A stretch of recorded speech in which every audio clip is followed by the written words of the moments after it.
सद्गुरु चरण कमले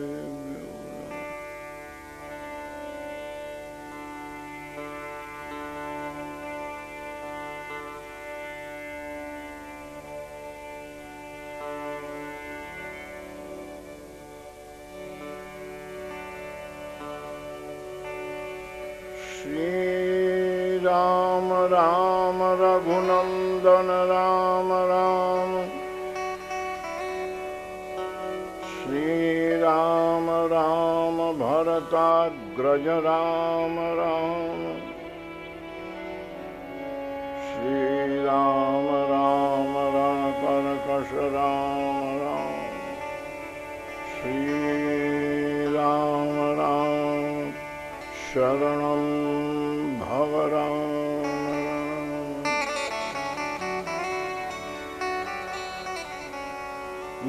माता रामो मत्पिता रामचंद्र स्वामी रामो मत्सखा रामचंद्र सर्वस्वं मे रामचंद्रो दयालु नान्यं जाने नैव जाने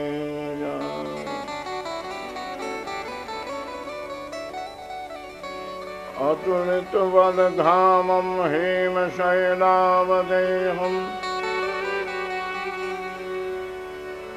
दनुजवनकृशाणं ज्ञानिनामग्रगण्यं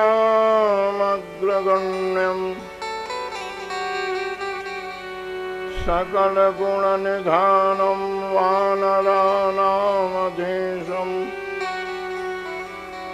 रघुपतिप्रियभक्तं वातुजातं नमामि।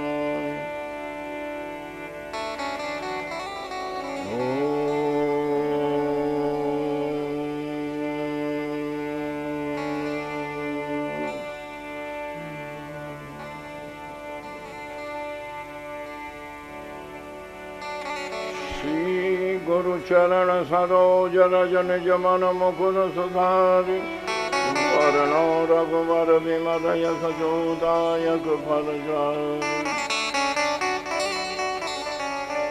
नहीं विद्या नहीं बाहुबल नहीं खर्चन को दाम मौसम पतित पंग के तुम पत राखहु राम तुम पत राखहु राम तुम पत राखहु राम।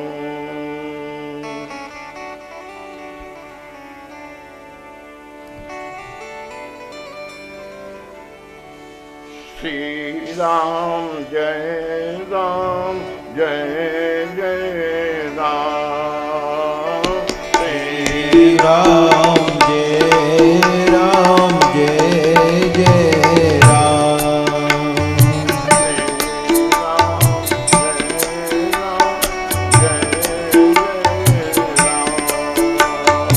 श्री राम जय राम जय जय राम जय राम जय जय श्री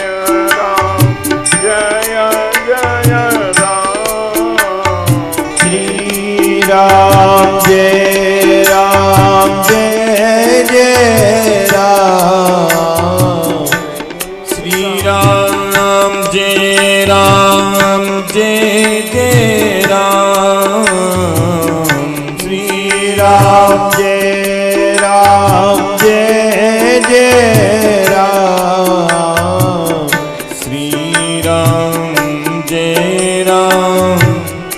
जय जय राम श्री राम जय राम जय जय राम श्री राम जय राम जय जय राम श्री राम जय राम जय जय राम श्री राम जय राम जय जय राम श्री राम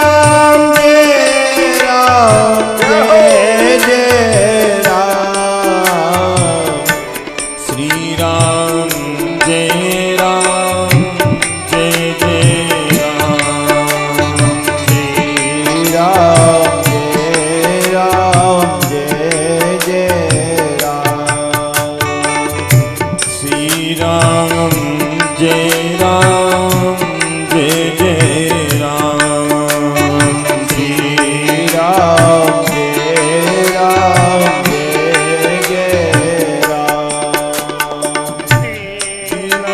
दयालु बिरद संबारी दीन दयालु बिरद संबारी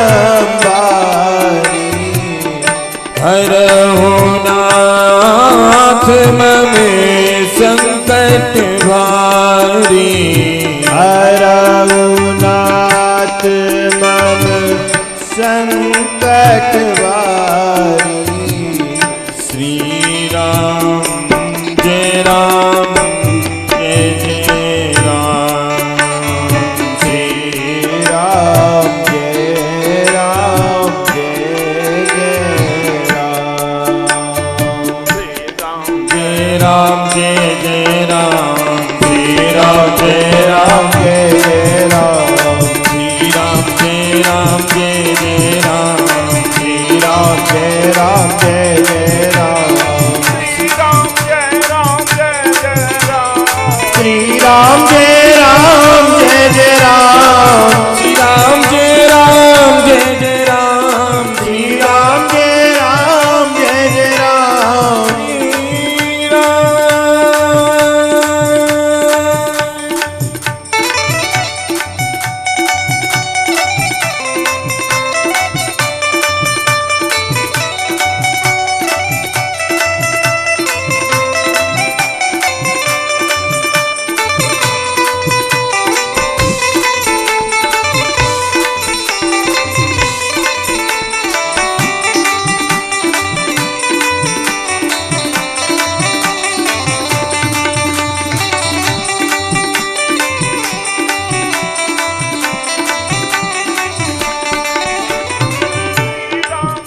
राम जय राम जय जय राम श्री राम जय राम जय जय राम श्री राम जय राम जय जय राम श्री राम जय राम जय जय राम जय राम जय जय राम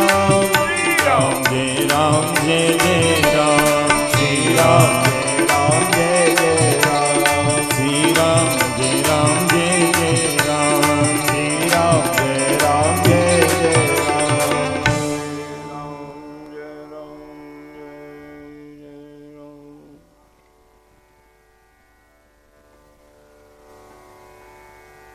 परम सम्माननीय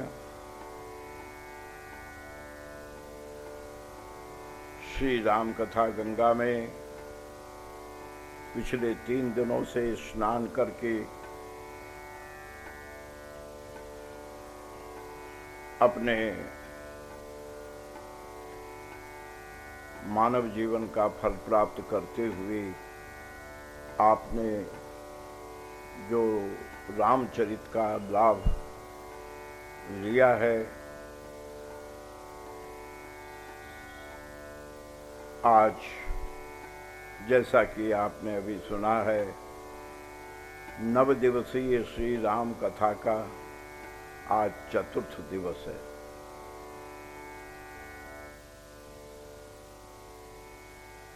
राम की कहानी तो घर घर की कहानी है।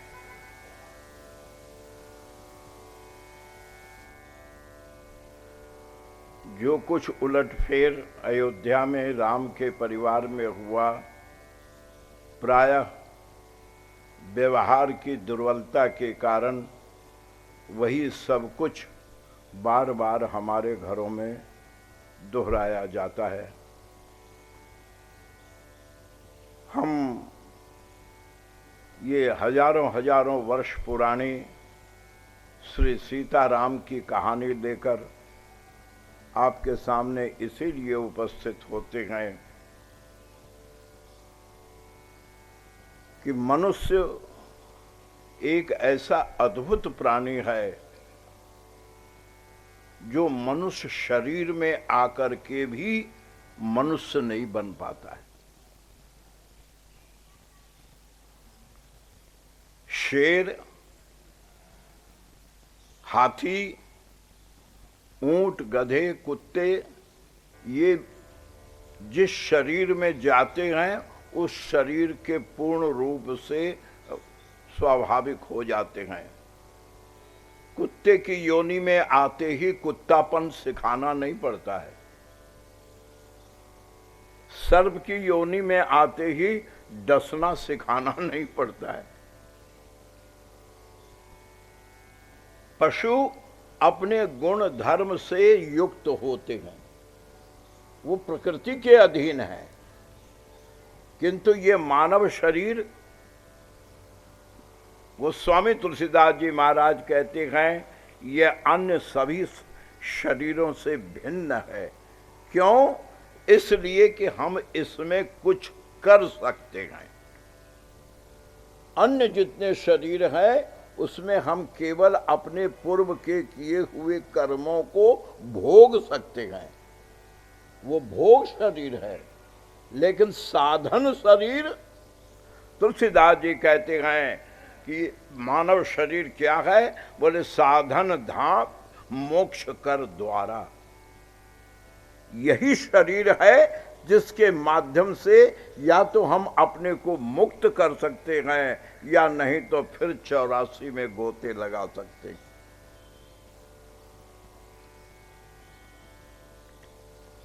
पशु पशु रहेगा, राक्षस राक्षस रहेंगे, देवता देवता रहेंगे। ये त्रिगुणमयी सृष्टि है। लेकिन ये आदमी ऐसा विचित्र जीव है,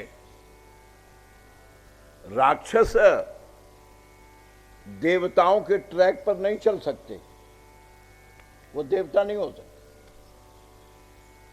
और देवता राक्षस नहीं हो सकते।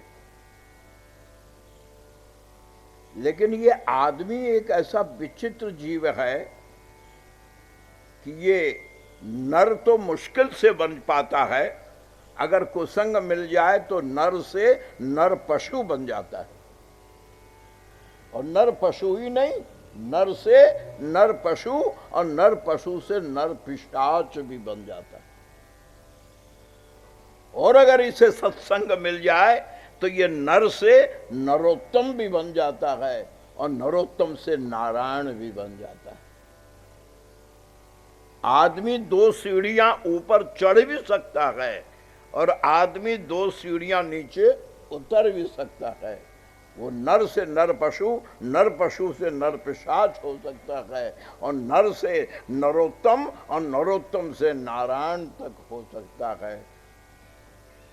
रहीमन मन ही लगाई के देख लेहु किन कोय, अरे नर को वश करिवो कहा नारायण वश होए।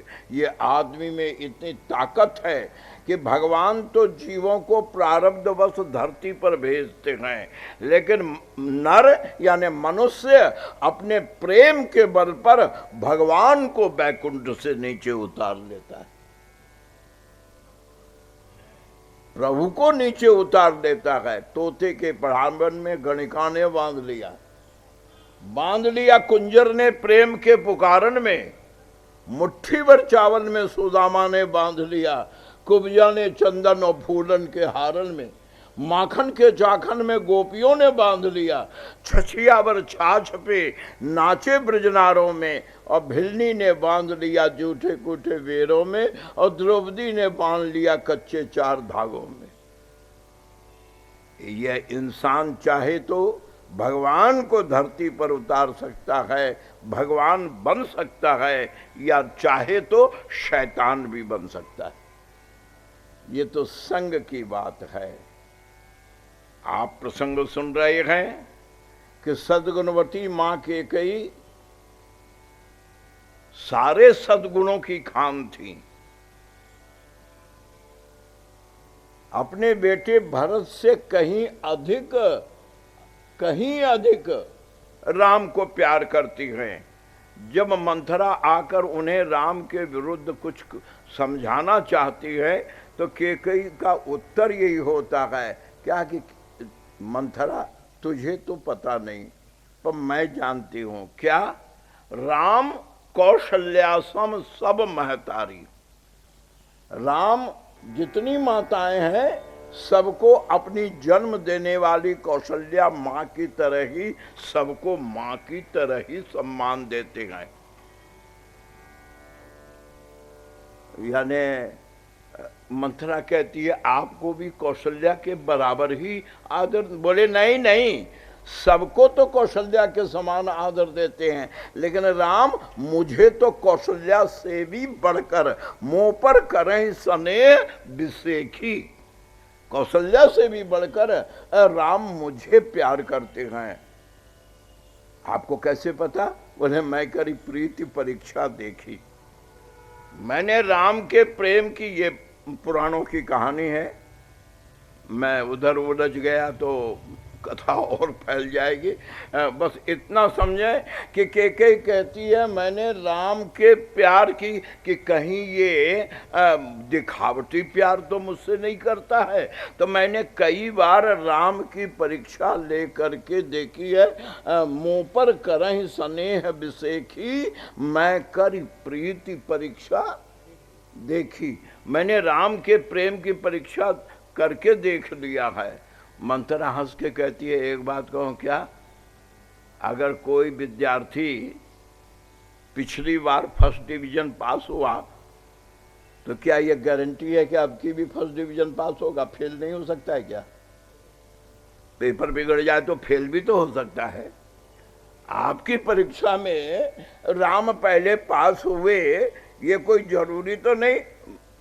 मंथरा कहती है क्या कि रहा प्रथम, वो बचपन की बातें थी, रहा प्रथम अब ते दिन बीते। अब राम समझदार हो गए हैं, राम जानते हैं कि राज्य कैकेयी के हाथ में है, इसीलिए आपको मक्खन लगाते रहते।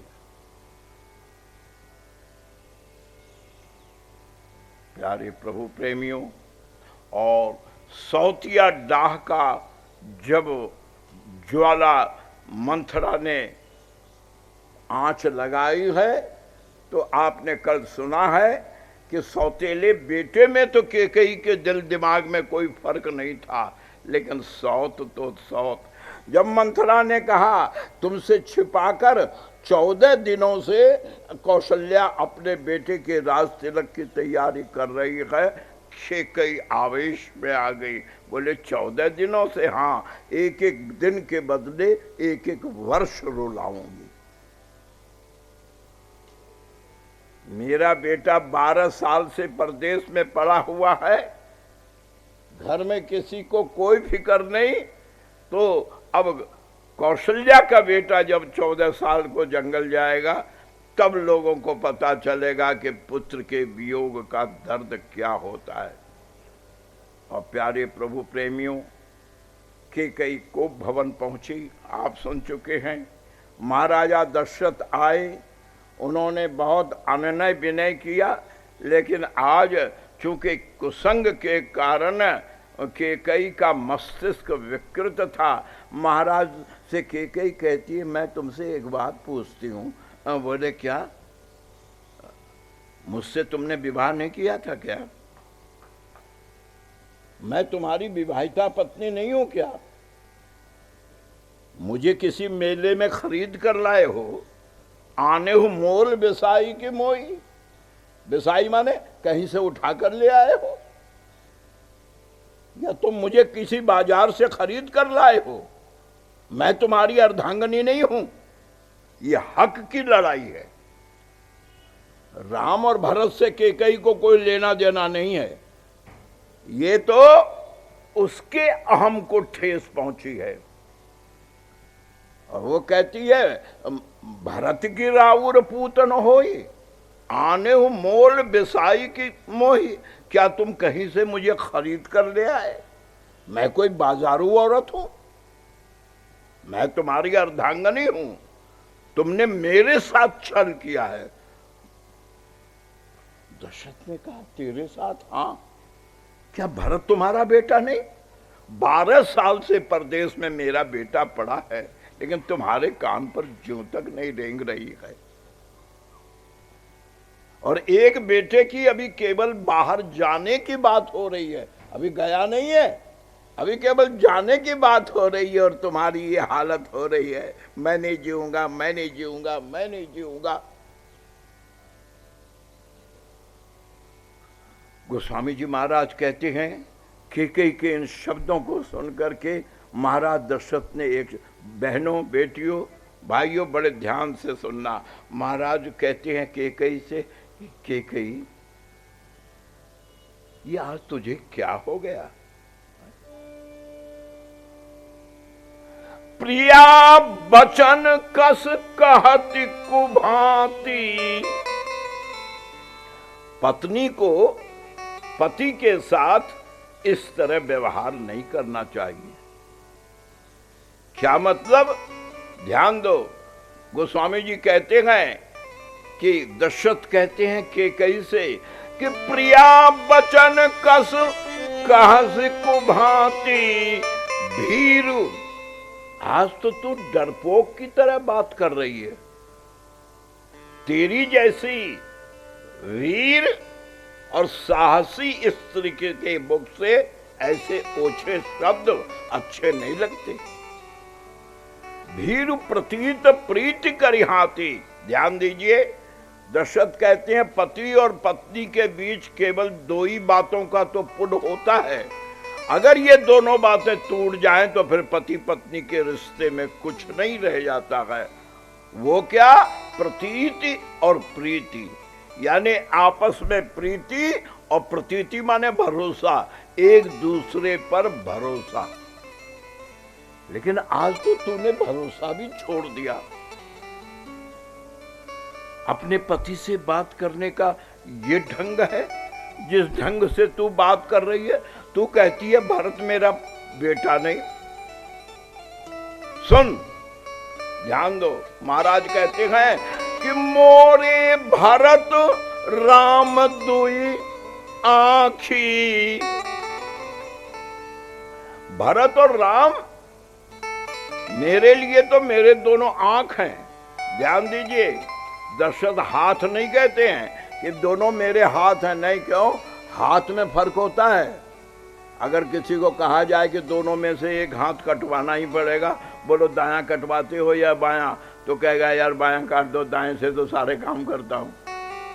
तो हाथ में फर्क होता है, लेकिन आंखें में कोई फर्क नहीं होता है, दाया हो चाहे बाया हो। इसीलिए गोस्वामी जी कहते हैं कि दशरथ आंख की उपमा देते हैं कि राम और भरत मेरे लिए दुई आंखी। सत्य कहो, कहती है मैं तुम्हारा सत्य बहुत समझ चुकी हूं, बहुत धोखे में रह चुकी हूं, अब तुम्हारे जाल में फंसने वाली नहीं हूं। कहते मेरी बात पर तुझे भरोसा नहीं? तो मैं कसम खाता हूं। किसकी? सत्य कहो करी शंकर साखी। मैं शंकर की कसम खाता हूं। और अगर मैं तुझसे कपट कर रहा हूं, जो कछु कहो कपट करी तो ही, तो भामिनी राम शपथ सत मोही। मैं राम की 100 कसम खा के कहता हूं। भगवान दशरथ ने सोचा था अब इसे विश्वास होगा, पर उल्टा हो गया। क्यों? कि कई मन में समझती है जब आदमी कमजोर पड़ता है तभी कसम खाना शुरू कर देता है। ये बार बार आज कभी शंकर, कभी राम, कभी किसी की कसम खा रहे हैं, जरूर दिल में बेईमानी है। क्यों? झूठा ज्यादा कसम खाता है। ये जो दशरथ अपने आप जो कसम खाने लग गए, बजाय विश्वास के, कैकेयी के मन में और संदेह के बादल छा गए। बोले फालतू बात छोड़ो, मैं बेकार की बकवास नहीं करना चाहती। मुझे तो केवल एक शब्द चाहिए तुमसे। क्या? देते हो या नहीं? देह उतर अनुकरहु कि नाही। या तो हाँ बोलो या ना बोलो। मोहि न बहुत प्रपंच सोहाई। ये नाटक बंद करो। क्या औरत की तरह रो रहे हो? जनी अबला इव करुणा करो। रघुवंशी शिवी दधीच हरिचंद के वंशज, और आज तुम्हारी ये हालत है। अरे देर, मैंने मांगा था क्या तुमसे? मैंने 2 वरदान मांगे थे तुमसे, तुमने अपनी मर्जी से दिया था। देन कहो मोहि दुई वरदानो मत दो। लेकिन याद रखो, हाँ या ना बोलो, देह उतर अनुकरहु के नाही। मैं व्यर्थ की बात नहीं सुनना चाहती। दशरथ कहते हैं मेरी बात तो सुन। क्या तूने 2 वरदान मांगे ना? हाँ, 1 मंजूर। तुझे तो अपने बेटे का राज्य चाहिए ना? हाँ, मैं वचन देता हूं। क्या? कल सवेरे कश्मीर दूत भेजूंगा। अवश्य दूत मैं पठऊब प्रातः, और मेरा बुलाना सुनकर दोनों भाई भरत शत्रुघ्न तुरंत अयोध्या आएंगे। कल का मुहूर्त तो टल जाएगा, लेकिन वादा करता हूं क्या, सुदिन सोती सब साज सजाई, देव भरत कह राज बजाई। मैं खूब उत्सव करके मेरे लिए क्या फर्क पड़ता है? राम राजा हो तो मेरा बेटा राजा है, भरत राजा हो तो मेरा बेटा राजा हो। इसलिए मैं ये मानता हूं क्या कि मैं प्रातःकाल दूत भेजकर भरत को बुलवाऊंगा और उत्तम मुहूर्त देखकर भरत को अयोध्या का राजा बनाऊंगा। पर दूसरा वरदान वापस ले ले। वर दूसर असमंजस मांगा। क्यों? मैं सच कहता हूं, कम से कम स्त्री को अपने सौभाग्य की चिंता तो होनी चाहिए ना। मैं तुझसे सच कहता हूं, कहो स्वभाव न छल मन माही, जीवन मोर राम बिनु नाही। अगर राम जंगल चले गए तो मैं मर जाऊंगा। कम से कम इतना तो सोच कि अगर मैं मर जाऊंगा तो तू विधवा हो जाएगी। केकई कहती है बार बार मरने का डर मत दिखाओ। कहने वाले बहुत होते हैं, मरते हो मर जाओ, वरदान दो या ना बोलो, या तो झूठे होकर जियो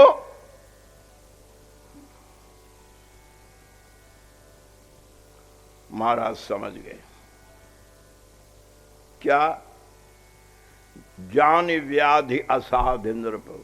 बोले अब इसका कोई इलाज नहीं। एक बड़े बूढ़ों से एक मुहावरा सुना था कि 3 बात प्राण देकर के ही छोड़ता है। ऊंट की पकड़, ये राजस्थान वाले ज़्यादा जानते हैं। ऊंट अगर पकड़ लेना तो जितना हिस्सा उसने पकड़ लिया वो तो उसका हो गया, वो तो नहीं छूटेगा तुमसे, उतना मांस तो गया। ऊंट की पकड़ और घोड़े की चक्कर। घोड़ा अगर चक्कर देने लगे तो कितना ही ट्रेंड क्यों ना हो, समझ लो गिराएगा जरूर। चक्कर लेने लगे तो समझो घोड़ा गिराएगा। ऊंट पकड़ ले तो समझो अब छोड़ने वाला नहीं है। ऊंट की पकड़, घोड़े की चक्कर और नारी की मकर। अगर नारी मकर त्रिया हट करके बैठ जाए तो उसके बाद तो फिर बचना मुश्किल ही मुश्किल है। गोस्वामी जी महाराज ने कल कहा था कि जो तलवार की चोट सह लेता है, जो वज्र की चोट सह लेता है, वो औरत की आंसू में बह जाता है। सो सुन तिय रिस गयहु सुखाई, देखहु काम प्रताप बढ़ाई। जब केकई ने ये कहा कि या तो हाँ बोलो या ना बोलो, अब आप ध्यान दीजिए, दशरथ के सामने कोई दूसरा रास्ता नहीं है। तो दशरथ ने किया क्या केकई को हाँ बोले? आप कहेंगे नहीं, हाँ बोले होते तो राम जंगल क्यों जाते? राम जंगल गए ये और बात है, ये मैं आगे बताऊंगा। पर दशरथ हाँ नहीं बोले। मैंने तुझे वरदान राम वनवास का दिया, ये दशरथ मुंह से बोले नहीं, बार बार केकई उकसा रही है। हाँ बोलो, देह उतर अनुकरो के नहीं, या साफ कह दो कि नहीं दूंगा। जब बार बार केकई ने उकसाया तब दशरथ के सामने मैं आपसे पूछता हूं, क्या दशरथ अब केकई को ये वरदान दे सकते हैं? माना केकई के 2 वरदान थे, पर क्या अब दशरथ के हाथ में बात है? सोच कर देखिए, जब संसद में राम राज्य की घोषणा हो चुकी है और संपूर्ण संसद की सहमति हो चुकी है, यानी पूर्ण सहमति से, बहुमत नहीं, सर्वसम्मति से अयोध्या दरबार में दशरथ ने राम राज्य की घोषणा की है। तो याद रखो, राम राज्य की घोषणा किसने की है? दशरथ ने। तो ये भी वचन दशरथ का है। और कैकेयी को वरदान दिया था दशरथ ने, ये भी वचन दशरथ का है। आपके सामने एक समस्या अगर आ जाए कि एक वचन आपने पत्नी को दिया और एक वचन आपने पंचायत को दिया यानी समाज को दिया, अगर दोनों में से एक तोड़ने की जरूरत पड़ेगी तो आप किसको तोड़ेंगे? पंचायत की नहीं तोड़ सकते हैं, जीना हराम हो जाएगा। पत्नी को तो मना सकते हैं, रूठे को मना भी सकते हैं, लेकिन वही वचन कैकेयी को दिया था कि जो मांगेगी सो दूंगा। और अब दरबार में महाराज घोषित कर चुके हैं, आज सैकड़ों वर्ष पहले कैकेयी को वरदान दिया था, बेमियादी तो यूं ही हो गई। 12 साल में तो रुक्का भी तमादी हो जाता है। तो ये तो बहुत पुरानी बात थी और महाराज ने अभी अभी रघुवंश के दरबार में शाम को राम के राज्य की घोषणा की है। अगर कैकेयी को हाँ बोलते हैं तो क्या दशरथ का वचन नहीं? वचन तो दोनों ही ओर से टूटता है। वरदान देते हैं तो भी वचन टूटता है और वरदान नहीं देते हैं तो भी टूटता है। लेकिन दशरथ ने निर्णय क्या लिया मैं नहीं कहता हूं।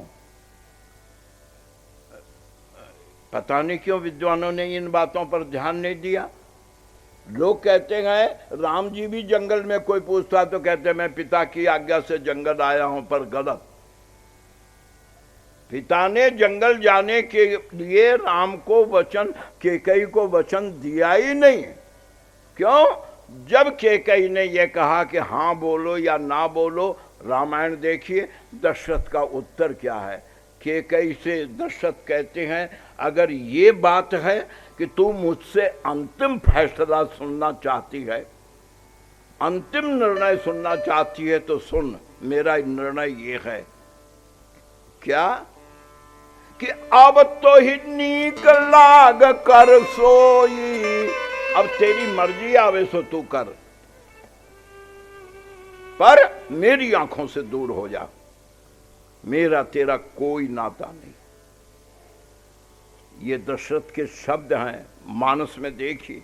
कैकेयी से दशरथ कहते हैं अब तेरी मर्जी आवे सो तू कर, मुझे तुझसे कोई लेना देना नहीं, बस इतना है कि जब तक मैं जीऊं मुझे अपना ये गंदा चेहरा मत दिखाना। कि अब तो ही नीक लागू कर सोई, लोचन ओट बैठ मुँह, अब तो ही नीक लाग कर सोई, लोचन ओट बैठ अब तो ही नीक लाग कर सोई, लोचन ओट बैठ गोई।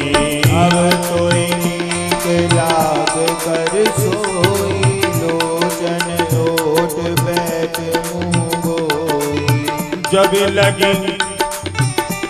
लगी जियो कहो कर जोरी, तब लगी जनी कछु कहसी बहोरी। जब लगी जियो कहो कर जोरी, तब लग जनी कछु कहसी बहोरी। चक्रवर्ती महाराज कैकेयी से कहते हैं अब बस तुझसे एक ही बात कहता हूं, मेरी आंखों से दूर हो जा और जब तक अब मैं जिंदा हूं दोबारा एक शब्द मत बोलना। जनु कछ कहसी बहोरी, बस खबरदार, अब एक शब्द नहीं बोलना, जा, मेरा तेरा कोई नाता नहीं। यह कहकर के चक्रवर्ती महाराज अर्ध मूर्छित होकर के पड़ गए। प्यारे प्रभु प्रेमियों को भवन महामंत्री सुमंत के द्वारा राम बुलाए गए और कल मैंने आपको संकेत में बताया था कि जब राम के सामने कैकेयी ने सारे ये प्रस्ताव रखे तो राम जी, गोस्वामी जी महाराज कहते हैं कैकेयी के शब्द को सुनकर एक बात ध्यान देना, जिसको सवेरे राज्य मिलने वाला हो और अगर उसको ये सुनाया जाए कि राज्य के बदले तुम्हें 14 साल को घर से निकाला जा रहा है, उसके दिल दिमाग पर झटका लगेगा या नहीं? कहां तो अयोध्या का राज्य और कहां रास्ते का भिखारी। लेकिन गोस्वामी जी महाराज कहते हैं कैकेयी की बात सुन करके राम जी महाराज की खुशी का ठिकाना नहीं रहा। कहते हैं कि जैसे कैकेयी ने ये कहा कि राम, मैंने तुम्हारे लिए जंगल मांगा है, चाहो तो तुम मेरी आज्ञा का पालन कर सकते हो। तो गोस्वामी जी कहते हैं राम के मुख पर इतनी खुशी आई, मुख प्रसन्न चित चौगुन चाऊ, चौगुनी खुशी हो गई राम के मुख पर। क्यों भाई? इसका कारण क्या है? इसका कारण यह है कि राम खुद चाहते थे कि राज्य न हो। राम खुद पिता के इस निर्णय को गलत मान रहे थे, अनुचित मान रहे थे। आपको मैं गोस्वामी जी का एक शब्द निवेदन कर रहा हूं, ध्यान देना।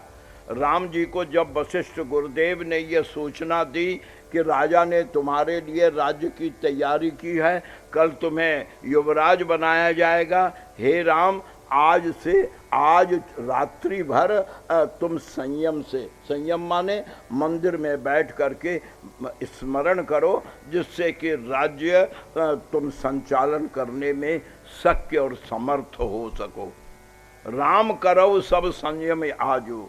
गुरु जी ये कहकर जैसे ही गए, गोस्वामी जी कहते हैं वशिष्ठ के जाते ही राम सिर पर हाथ रखकर बैठ गए। अस सिख देई राव पह गयऊ, तो राम हृदय अति विस्मय भयऊ। राम जी को अत्यंत दुख हुआ, क्या ये क्या कर रहे हैं पिताजी। अब एक बात ध्यान देना, मैं कल से आपको बार बार संकेत दे रहा हूं, ये जो कुछ है ये व्यवहार की कमी और अशुद्धि के कारण। राम जी खुद मंजूर करते हैं कि पिता ये अनुचित कर रहे हैं, क्योंकि वशिष्ठ के जाते ही राम को उदास देखकर जानकी पूछती हैं, पतिदेव ये समाचार तो अत्यंत खुशी का था, लेकिन आप इतने दुखी क्यों हो रहे हैं। तो राम जी जानकी से कहती हैं, जानकी ये समाचार खुशी का नहीं है। क्यों? इसने तो मेरी सारी खुशियों को छीन लिया। मेरे जीवन में जो भी खुशी थी उस सारी खुशी को इस समाचार ने छीन लिया। गोस्वामी जी कहते हैं, जानकी पूछती हैं वो कैसे। बोले, जानकी मेरा एक बड़े ध्यान से सुनना, मेरा एक सौभाग्य था। गोस्वामी जी ने ये जानबूझकर प्रसंग रखा। राम जी जानकी से कहते हैं कि जानकी मैं धरती पर आया, आते तो सभी लोग हैं धरती पर, लेकिन मेरे जैसा सौभाग्यशाली शायद ही कोई आया हो। जानकी कहती हैं क्या मतलब। बोले मतलब ये है कि हम 4 भाई हैं, हम 4 भाई हैं। तो 4 भाई हर घर में होते हैं, 2 4 5 7 होते हैं, लेकिन सब अलग अलग पैदा होते गए। कोई 1 साल छोटा, कोई 2 साल छोटा, कोई 3 साल छोटा, कोई 4 साल छोटा, यानी सब अलग अलग पैदा होते गए।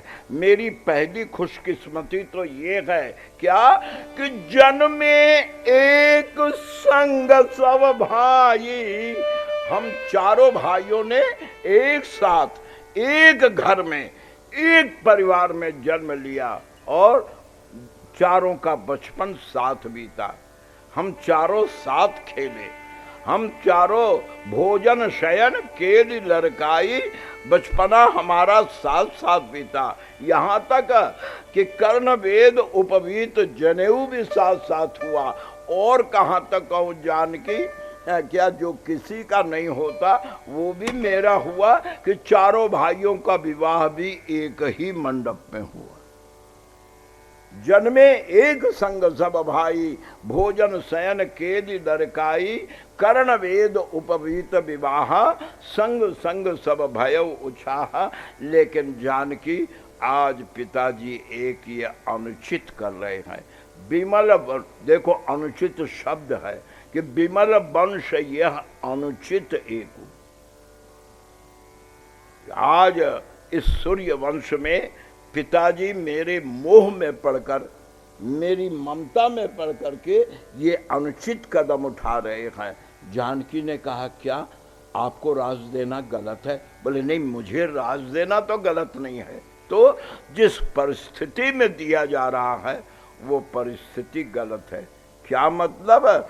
बोले विमल वंश यह अनुचित एकू कि अनुज विहाय बड़े ही अभिषेकू। छोटा भाई जब हजारों मील दूर बैठा हुआ है, उसे पता तक नहीं है, उसकी गैर हाजिरी में मुझे राज्य दिया जा रहा है, ये गलत है। क्यों?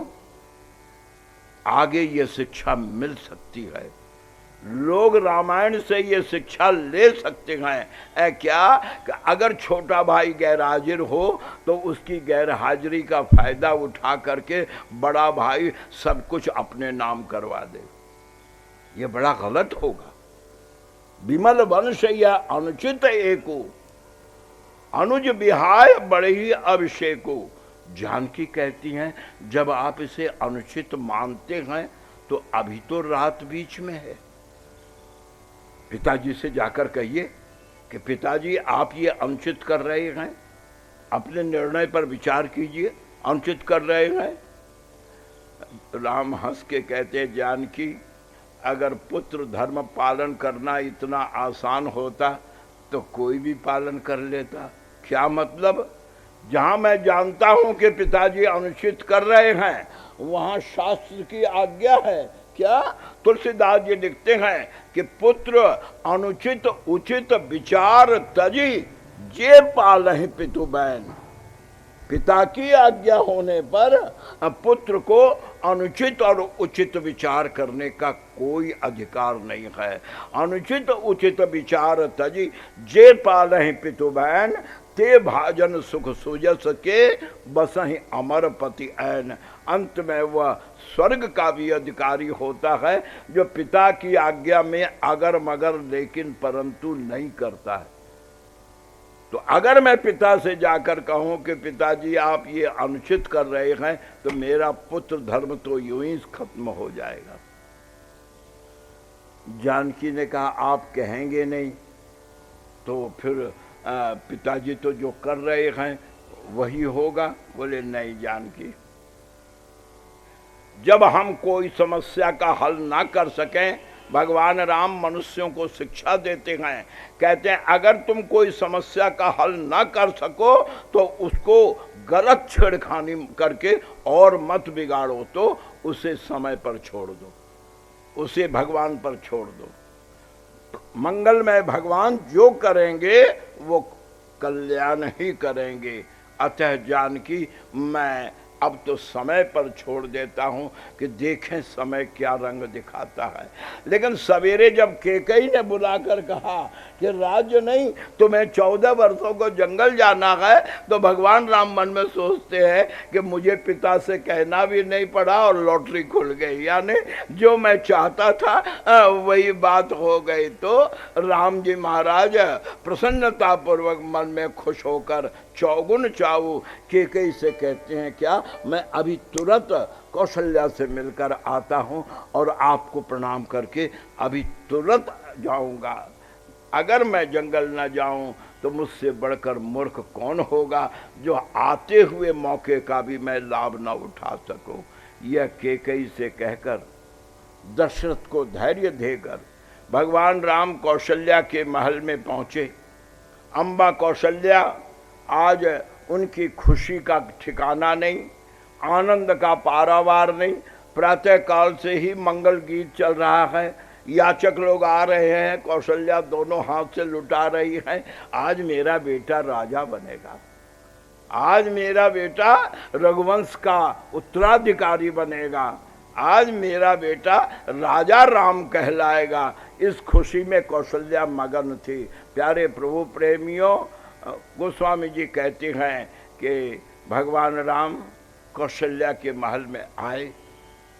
राम को इस तरह असमय, आज तो कौशल्या ने सोचा था अपने बेटे को राजवेश में देखेंगे, लेकिन राम को इस तरह, क्योंकि राम जी सोकर उठे थे, सुमंत बुला कर ले गया था, तो कपड़े भी नहीं बदले थे, इस तरह देखकर कौशल्या चौंकी। राम, इतनी देर हो गई, आज तूने अभी तक स्नान भी नहीं किया? बेटा, तू तो अपने नित्य कर्म में बड़ा सावधान था, आज इतना विलंब? तात जाऊं बलि बेग नहाऊं, जल्दी से नहा ले और जो कछु भाव मधुर कछु खाऊं। बेटा, कुछ मीठा खा ले। ओ, आज तो तेरा राज तिलक है ना, राज तिलक से पहले तो तू कुछ नहीं खाएगा। शायद गुरुजी ने मना कर दिया होगा व्रत के लिए। तो बेटा एक काम कर, क्या मीठा खाने में दोष नहीं, नमक नहीं खाना चाहिए। जो कछु भाव मधुर कछु खाऊ, अपितु समीप तब जाए वो भैया। नहा ले, कुछ थोड़ा सा खा ले, फिर चाहे जहाँ मर्जी हो वहाँ जाना। काम बाद में, पहले स्नान कर ले और भोजन कर ले। भगवान राम मन में सोचते हैं, ऐसी कोमल हृदय मंगलमयी माँ को मैं कैसे कहूँ कि माँ, राज्य नहीं, मैं तो घर से निकाला गया हूँ, मैं तो 14 साल को बाहर जा रहा हूँ। राम की हिम्मत न पड़ी तो राम जी ने किया क्या? सुमंत मंत्री का एक पुत्र था जिसका नाम धर्म रुचि था, वो राम जी का बाल सखा था, यानी बचपन से मित्र था। तो राम जब कोप भवन से चले तो नगर में तो शोर हो गया, तो मंत्री पुत्र जो मित्र था वो भी दौड़ता आया था। तो राम जी ने अपने मित्र को यानी सचिव सुत सुमंत के पुत्र को इशारा किया कि सुमंत, हाँ, मैं तो अपने मुंह से माँ को कैसे सुनाऊं, क्योंकि सुनाने में माँ की निंदा होगी, एक माँ की निंदा होगी जो मैं अपने मुख से नहीं करना चाहता हूँ। अतः तू एक काम कर, क्या माँ को सारी बात सुना दे।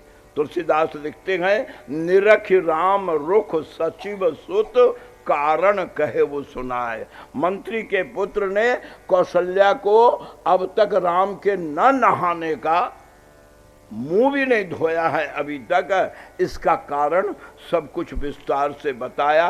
किस तरह चक्रवर्ती से कैकेयी ने वरदान मांगा और किस तरह महाराज दुखी हुए, और कोप भवन में कैकेयी से सुनकर राम ने बन जाने के लिए अपना संकल्प कैकेयी के सामने कैसे दोहराया। ये सब कैकेयी जब सुना सुमित्रा ने, प्यारे प्रभु प्रेमियों, अब देवियों बड़े ध्यान से सुनना, हर घर की कहानी।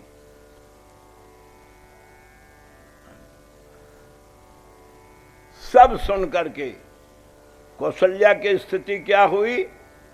गोस्वामी जी महाराज कहते हैं, निरख राम रुख सचिव सुत कारण कहे वो सुनाए।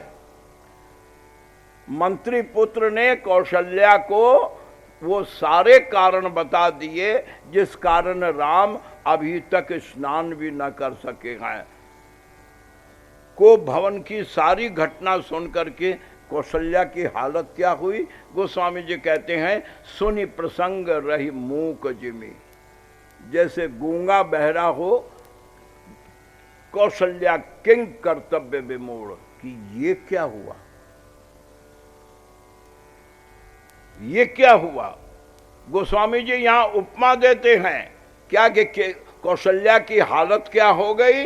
बोले धर्म, एक और कौशल्या का पत्नी धर्म है, पतिव्रत धर्म है, पति का साथ देना, और एक और धर्म स्नेह, एक और पुत्र की ममता है। प्यारे भगवत भक्तों, स्त्री उस समय दोराहे पर खड़ी हो जाती है जब पिता और पुत्र आमने सामने हो। वो किसका साथ दे?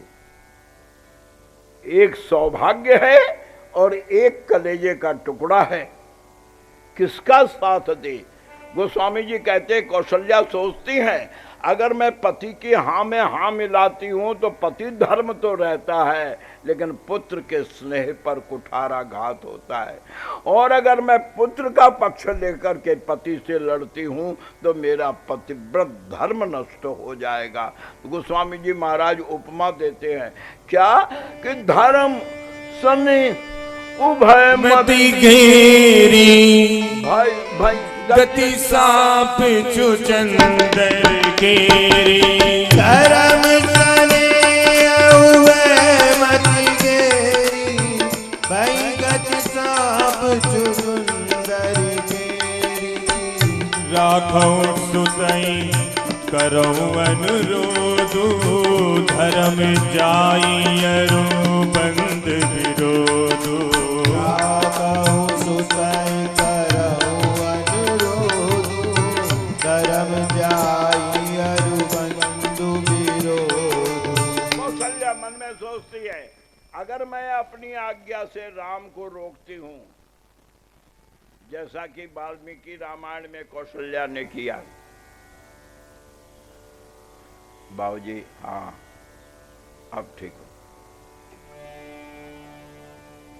श्री राम जय जय राम जय जय राम, श्री राम जय राम जय जय राम, श्री राम जय राम जय जय राम, श्री राम जय राम जय जय राम, श्री राम जय राम जय जय राम, श्री राम जय राम जय जय राम, श्री राम जय राम जय जय राम, श्री राम जय राम जय जय राम, श्री राम जय राम जय जय राम, श्री राम जय राम जय जय राम।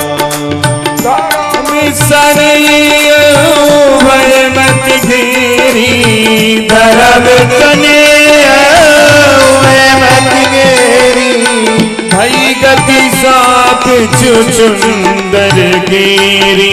भई गति साप चुचुंदर केरी। यहाँ पर जरा गोस्वामी जी की उपमा देखिए।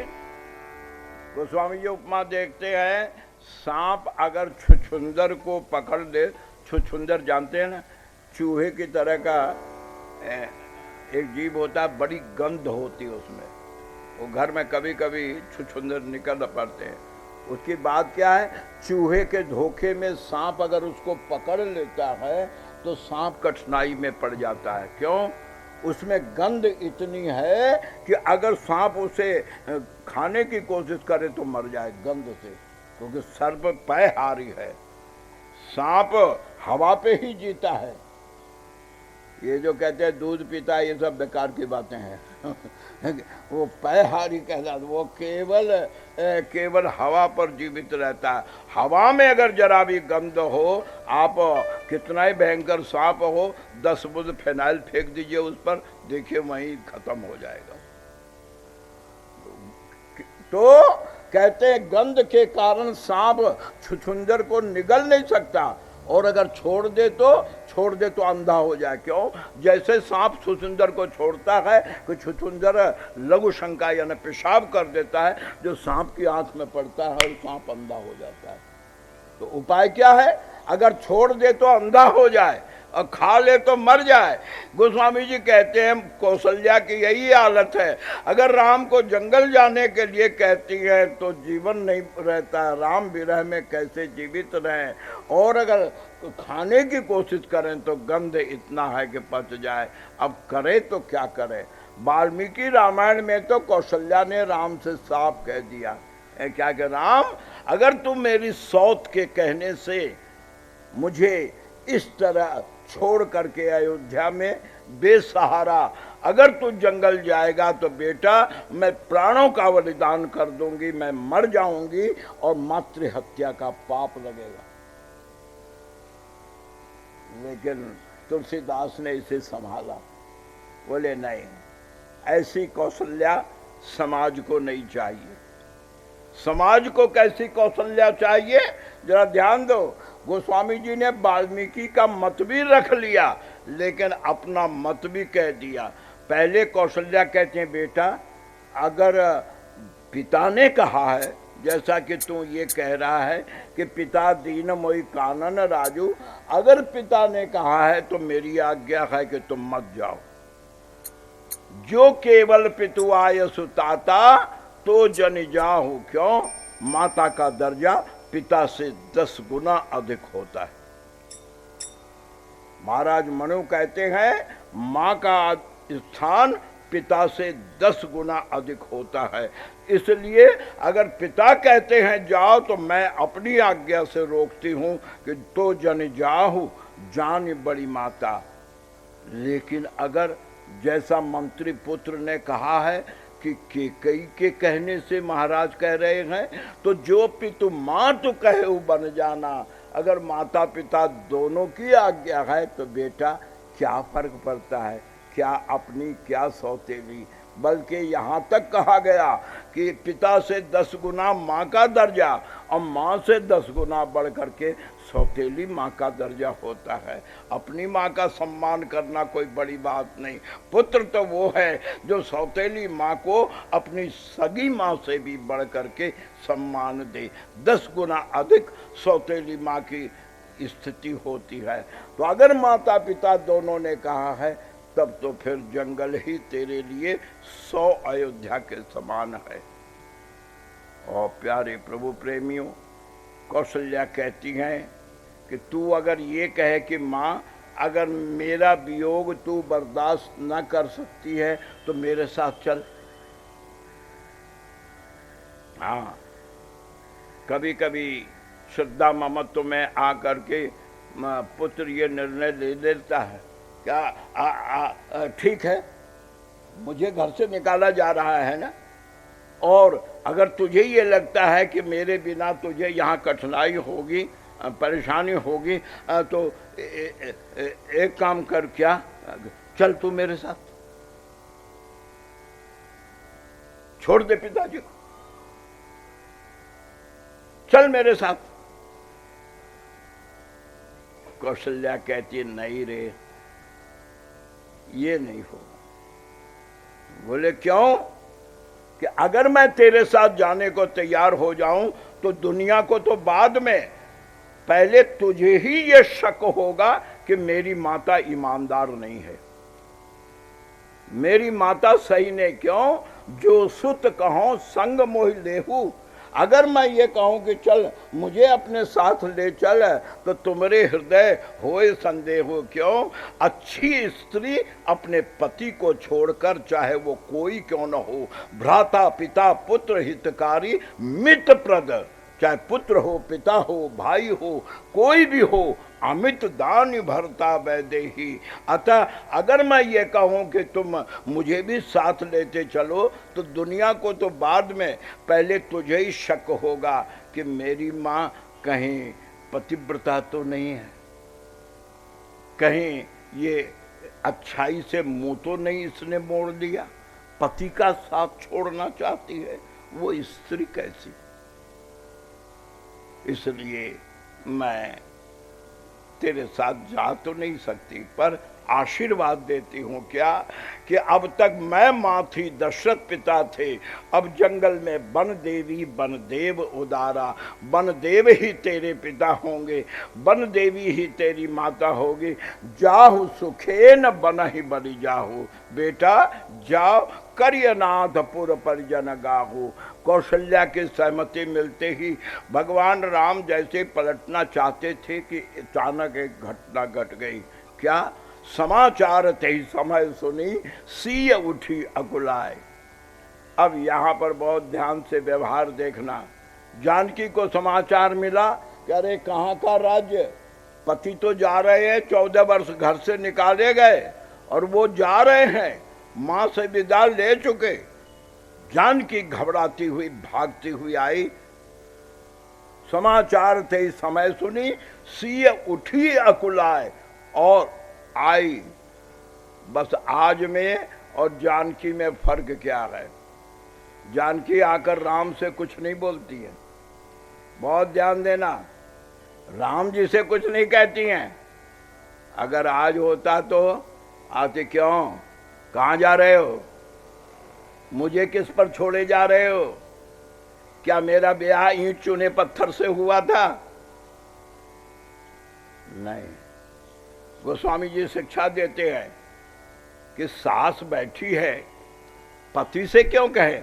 तो सब गोस्वामी जी कहते हैं कि समाचार थे समय सुनी, सीय उठी अकुलाय, जाय सास पद बंद जुगा। कौशल्या के चरणों में प्रणाम करके कौशल्या के सामने सिर झुका करके बैठ गई।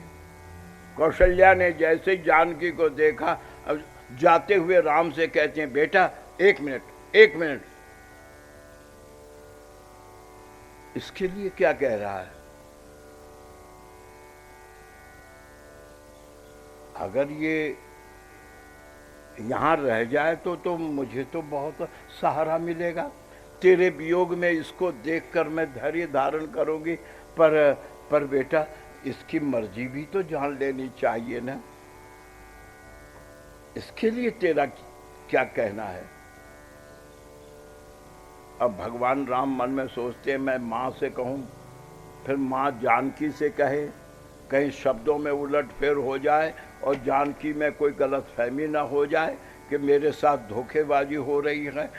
तब भगवान राम ने इस समय, आज तक ध्यान देना, 12 साल हो गए विवाह करके आए हुए अयोध्या में, लेकिन आज तक राम ने दिन में मां के सामने जानकी से कभी बात नहीं की है। शर्म। आज तो हम धोकर पी गए। विवाह मंडप से सीधे एयरपोर्ट पहुंचते हैं, लेकिन 12 साल व्यतीत होने के बाद भी राम में ये साहस नहीं है कि मां के सामने पत्नी से बात करें। गोस्वामी जी का शब्द है कि मां तू समीप कहत सक चाही।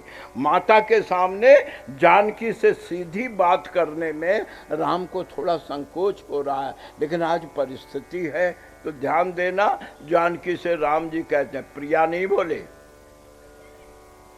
प्राण वल्लभे नहीं बोले, तो राजकुमारी। कितना प्यारा शब्द है।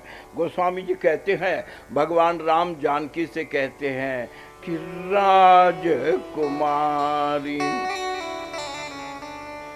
आप राजकुमारी हैं, आप जंगल का दुख बर्दाश्त नहीं कर सकेंगी। मुझे कोई आपत्ति नहीं थी, लेकिन राजकुमारी सिखावन सुनहु।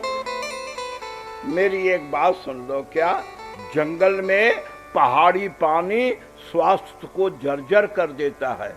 जंगल में जंगली भयानक पशु और राक्षसों का भय है। निश्चर निकर नारी नर चोरा, और तुम जंगल का कष्ट कभी झेल नहीं सकती, क्योंकि तुमने अभी तक तो जमीन पे पांव नहीं रखा है। रेशम के गदेलों पर ही पांव तुमने रखा है। पलंग पीठ तज गोद हिंडोरा, या तो हिंडोले की गोद में रही हो या पलंग के पीठ पर रही हो, लेकिन 14 साल भयंकर जंगल का कष्ट तुम नहीं झेल सकोगे। लोग मुझे अपयश देंगे कि राम, जब तुम जानते थे कि सीता इतनी कोमलांगी है तो उसे क्यों जंगल लेकर गए? क्या मारने को लेकर गए थे? इसलिए, और एक बात कहूं, क्या मैं जा रहा हूं, मेरे पीछे मां को कौन संभालेगा? मैं सच कहता हूं, जानकी बिल्कुल सही बात यह है, क्या सुमुखी मां तू हित राखो तो ही। केवल अपनी मां की देख संभाल के लिए मैं अरे समय जाने में देर थोड़ी लगती है। पिता की आज्ञा पालन करके मैं 14 वर्षों में लौट कर आता हूं, लेकिन तुम्हारे बिना मेरी माता को बहुत तकलीफ होगी।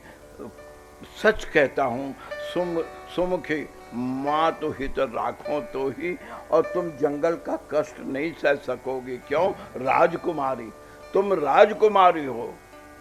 आज तक पति से सास के सामने बोली तो नहीं थी, लेकिन अगर आज नहीं बोलते हैं तो काम बिगड़ता है। तो कौशल्या के चरणों में प्रणाम करके श्री जानकी कहती हैं, प्रभु एक बात कहूँ क्या, मैं राजकुमारी हूँ, जंगल का दुख नहीं सह सकती हूँ, तो आप क्या मजदूर के बेटे हैं? आप भी तो राजकुमार हैं, और जब आप जंगल का दुख झेल सकते हैं तो मैं क्यों नहीं झेल सकती हूँ? और एक बात कहूँ, मुझे ले चलोगे तो फायदे में रहोगे। बोले क्यों? दिन भर चलोगे पैदल, शाम को थककर सोओगे, तो दूसरे दिन सवेरे तुम्हारे पैर क्या चलने काबिल रहेंगे? राम जी ने कहा आप क्या करेंगे?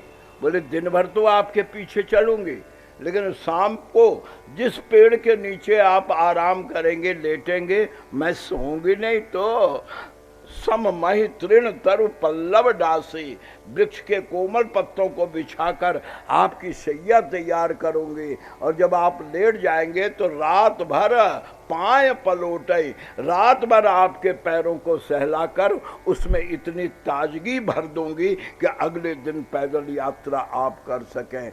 स्त्री बाधा नहीं होती है, स्त्री तो पति की प्रेरणा होती है।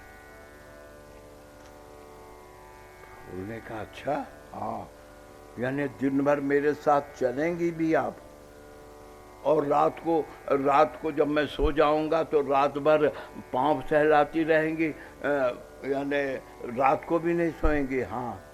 अच्छा, हाँ, तो फिर चलिए, बड़ी सुंदर बात है, फिर तो मुझे बहुत सहारा मिलेगा। लेकिन प्यारे प्रभु प्रेमियों, तुलसीदास जी लिखते गए, आगे की चर्चा है पर अभी जरा संकेत दे देता हूँ। अयोध्या से जैसे ही बाहर राम लक्ष्मण जानकी निकले, वो तो भला हो कि सुमंत रथ लेकर आ गया, वरना बड़ी किरकिरी हो जाती। तुलसीदास जी लिखते हैं कि अयोध्या से बाहर राम के पीछे जानकी जब चली तो 2 कदम तो रखा। तुलसीदास जी लिखते हैं, पुरते निकसी रघुवीर वधु, धरि धीर धरी मग में पग द्वय, यानी एक पांव रखा जमीन पर, पैरों में कंकड़ गड़े छाले पड़े, दूसरा पांव रखा, तीसरा रख नहीं पाए, पीछे से पति के कंधे का सहारा लेकर लड़खड़ाते हुए रोका। राम ने पलट के देखा, राम ने कहा क्यों नहीं चल पा रही हो ना? हाँ, इसलिए कहा था ना, अभी क्या बिगड़ा, लौट जाओ।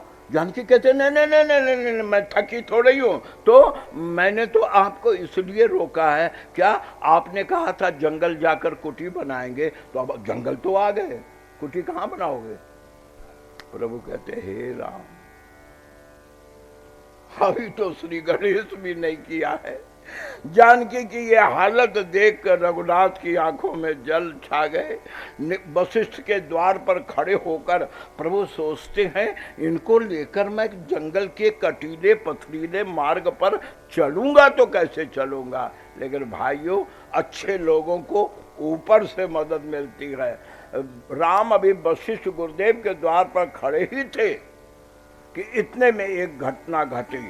सारी प्रजा चीख रही है, सब लोग रोक रहे हैं कि नहीं, जहां राम वहीं अयोध्या रहेगी। लेकिन राम गंभीर इसलिए खड़े हैं कि आखिर जाऊं तो कैसे जाऊं। लेकिन उसी समय एक घटना ये घटी, क्या? चक्रवर्ती महाराजा दशरथ नरेश को भवन में होश में आए। सुमंत मंत्री ने सहारा देकर बैठाया। सुमंत को देख करके दशरथ कहते हैं, क्यों मंत्री, इस समय अयोध्या का राजा कौन? अब अयोध्या का राजा कौन है? मैंने राम को राजा बनाना चाहा, वो तो चले गए। भरत के लिए कैकेयी ने राज्य मांगा, वो यहां मौजूद नहीं है। तो मुझे ये बताओ अयोध्या का राजा कौन है? सुमंत ने हाथ जोड़कर कहा, महाराज श्री, अयोध्या के राजा आप हैं। जब तक उत्तराधिकारी बैठ न जाए तब तक तो राजा आप हैं। ओ, मैं अभी भी अयोध्या का राजा हूं। हाँ, और तुम अयोध्या के मंत्री हो। हाँ, तो मेरा आदेश है, क्या? रथ लेकर शीघ्र जाओ। राम चूंकि घर से कदम बाहर निकाल चुके हैं तो रघुकुल रीति सदा चली आई, प्राण जाए बरो वचन न जाई।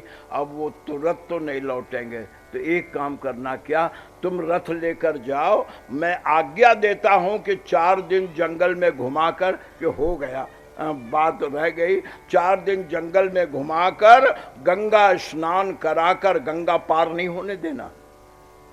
बन दिखाए सुरसरी अनवाई, आनव फेर बेग दो भाई। दोनों भाइयों को तुम 4 दिन का समय देता हूं, ये चक्रवर्ती का आदेश है।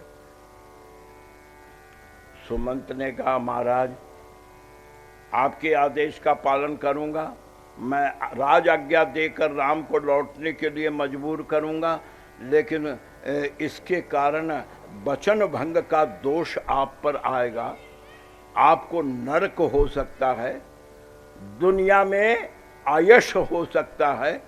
क्या आप बदनामी झेलने को तैयार हैं? अब गोस्वामी जी कहते हैं कि दशरथ जी महाराज सुमंत से कहते कि सुमंत, इसी उहापोह में तो अब तक मैं चुप था, लेकिन अब मैंने निर्णय ले लिया, क्या यश हो या अयश हो, पाप हो या पुण्य हो, अच्छा हो या बुरा हो, मुझे कोई लेना देना नहीं, मुझे तो सिर्फ राम आंख के आगे चाहिए। कहते हैं दशरथ, आजस हो बर सुजस न सावा, अजस हो बर सुजस न सावो, नरक परो चाहे सुरपुर जाऊं, नरक परो चाहे सुरपुर जाऊं। सब दुख दुसह, सब दुख दुसह सहावो, मोही लोचने ओट राम जनि होई, लोचन ओट राम जनि होई, लोचने ओट राम जनि होई, लोचन ओट राम जनि होई। प्यारे भगवत भक्तों, महाराज की आज्ञा पा करके सुमंत रथ दे करके राम के पास पहुंचा और राम जी से कहता है कि महाराज की आज्ञा है कि आप इस रथ पर बैठ करके ही वन यात्रा करें। राम जी को लगा कि शायद ये ऊपर से मदद मिली है, क्यों, जानकी चल नहीं पाएंगी, लोगों ने घेर रखा है। रथ आ जाने से राम को सुविधा हुई, बस अयोध्या को मन ही मन प्रणाम करके लक्ष्मण और जानकी को लेकर राम रथ पर बैठे और जंगल को प्रस्थान करते गए। राम के चलते ही सारी अयोध्या रथ के पीछे दौड़ पड़ी, जहां राम वहीं अयोध्या रहेगी। दिन भर लोग गिरते पड़ते राम के रथ के पीछे भागते भागते चले।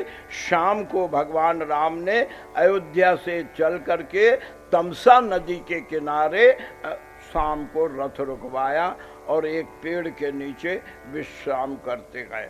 पहला विश्राम तमसा तट हुआ, प्रथम बास तमसा भयो, पहला विश्राम तमसा तट करते गए। सारी प्रजा राम के चारों ओर घेर करके सोए, क्यों कि अगर रात को जाना भी चाहेंगे तो किसी पर पांव पड़ जाएगा और एक जग जाएगा तो वो हल्ला कर देगा। नहीं चाहते हैं लोग कि राम हमें छोड़कर जाए, राम भी समझ रहे हैं। लेकिन भाइयों, आधी रात के समय जब सब लोग गंभीर निद्रा में सो गए, उसका कारण था कि दिन भर गिरे पड़े थे, रोए पीटे थे, थके तो वैसे ही थे, सब के सब गंभीर निद्रा में सो गए। और आधी रात को चक्रवर्ती महाराज के प्रधानमंत्री सुमंत को, जो रथ लेकर आया था, भगवान राम ने धीरे से जगाया। महामंत्री, महामंत्री चाचा जी। सुमंत की आंखें खुली, राम की आवाज सुनकर सामने आया, आज्ञा। बोले मेरी एक प्रार्थना है। क्या?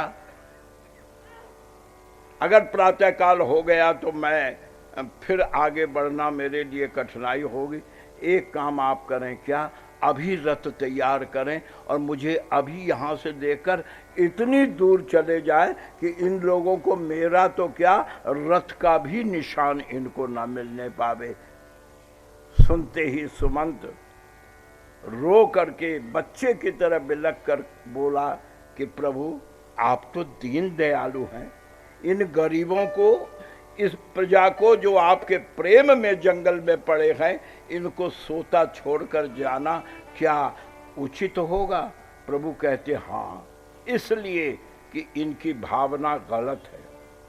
मेरे प्रति प्रेम है ये सही है, लेकिन ये राम को ही राजा देखना चाहते हैं। तो याद रहे, अगर राम राजा होते हैं तो राज्य रघुवंश का रहेगा, अगर भरत राजा होते हैं तो राज्य रघुवंश का रहेगा। लेकिन राम भरत कहीं लड़ पड़े तो तीसरी ताकत आकर बैठ जाएगी, फिर न राम का राज्य रहेगा न भरत का राज्य रहेगा। इसलिए महामंत्री मेरी आज्ञा है कि आप रथ तैयार करें।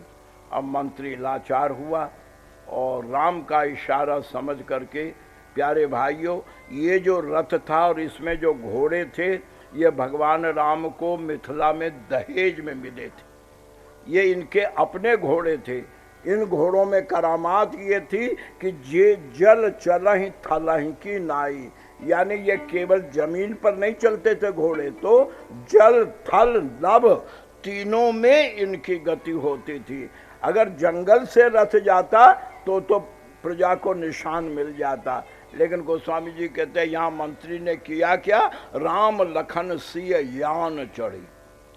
वो रथ इस समय जमीन पर नहीं बल्कि यान, माने यान उसे कहते जो तैर कर चले, जलयान, वायुयान।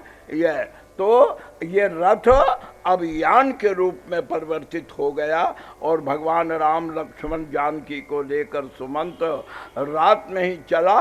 कुछ ही क्षणों में तमसा से जो लंबी दूरी गंगा तट तक की थी, प्रातःकाल होने से पहले पहले भगवान राम को लेकर के सुमंत रथ पर गंगा तट पहुंच गया।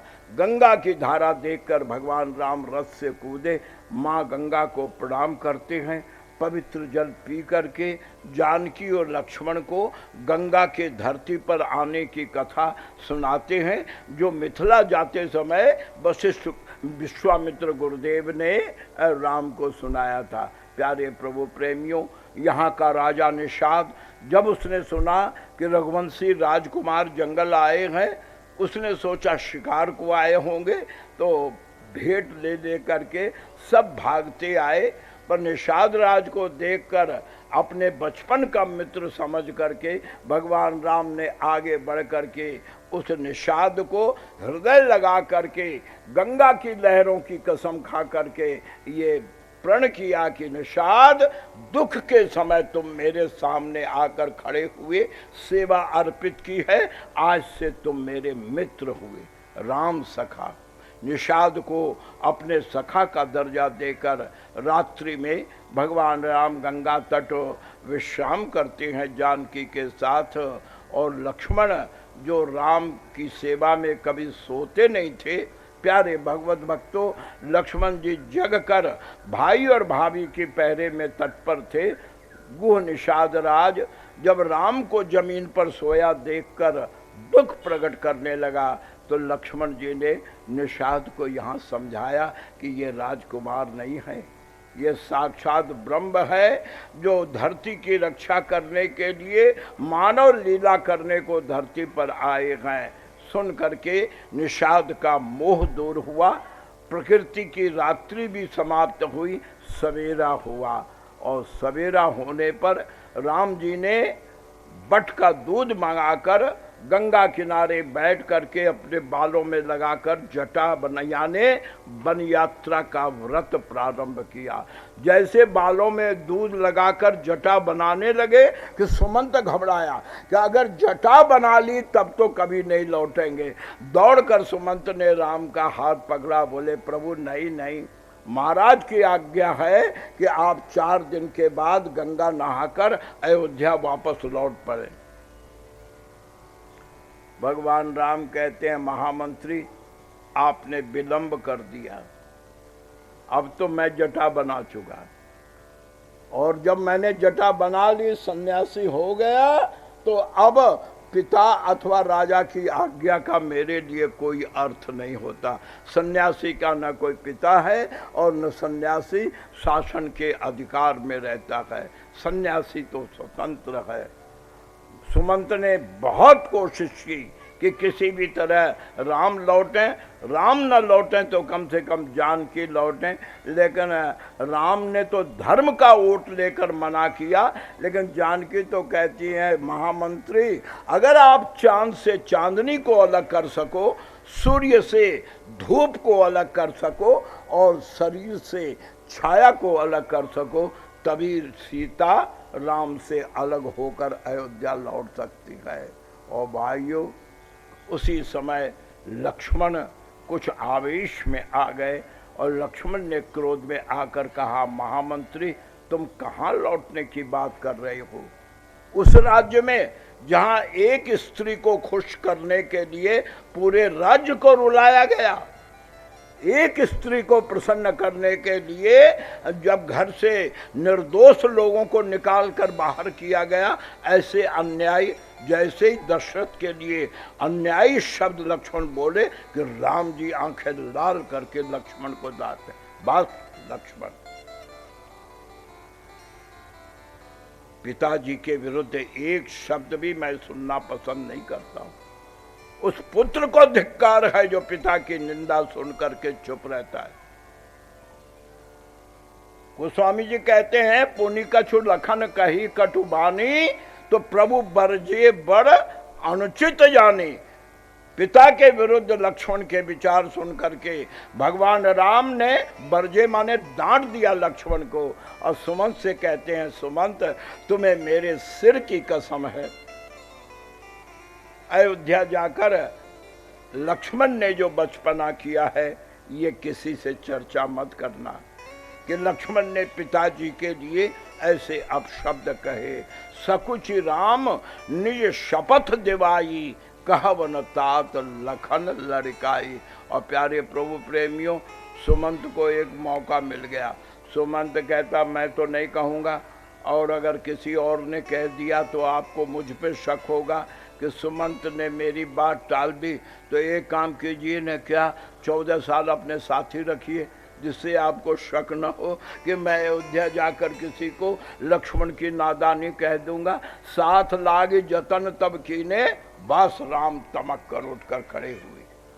अब जरा ध्यान से सुनना, राम जी कहते, नहीं महामंत्री, ये बिल्कुल अनैतिक होगा। क्यों? मैं राज्य से अलग किया गया हूं, और राज्य से अलग होने पर राज्य कर्मचारी की सेवा, राज्य के वाहन का उपयोग, ये मेरे लिए मर्यादा विरुद्ध होगा। भगवान आज के राजनीतिज्ञों को सुमति दें। जरा राम जी की बात सुनिए कि जब मैं राज्य से अलग हुआ हूं तो राज्य का वाहन या राज्य के कर्मचारी की सेवा, और हम यहाँ तक देखते हैं कि 2 इलेक्शन हार गए लेकिन अभी तक फ्लैट खाली नहीं किया है, कब्जा जमाए बैठे हैं। क्यों? राज्य का धन तो अपना धन है, नेता का धन है। गोस्वामी तुलसीदास जी महाराज कहते हैं, भगवान राम मंत्री से कहते हैं, जब मैं राज्य से अलग किया गया हूं तो मैं रथ को और आपको अपनी सेवा में नहीं रख सकता हूं, अतः मेरी आज्ञा है। क्या? बरबस राम सुमंत पठावा, बरबस राम सुमंत पठावा, बरबस राम सुमंत्र पठावा।